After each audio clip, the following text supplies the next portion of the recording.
շատ հասկացա ինչքան կարևոր է, երբ որ դու ինչ-որ բաներ, ինչ-որ հենարաններ քանդվում են, ունենալ դրան զուգահեռ հենարաններ, որոնք որ պինդ կառուցած են ու որից կարելի է բռնվել։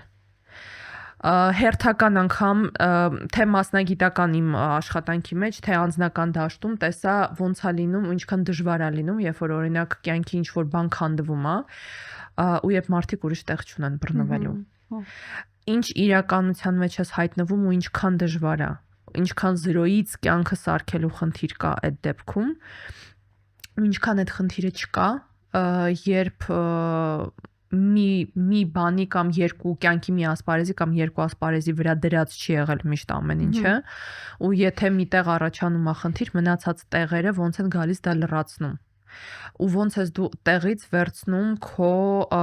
ամրության զգացողությունը այն տեսանկյունից, որ օքեյ, ինչ որ բան փոփոխվում է, բայց այն մնացածը հո մնում է։ Այն մնացածից կարելի է բռնվել, քանի դեռ ինչ որ այն հատվածում, որտեղ քաոս է, քաոսը չի կանգնել։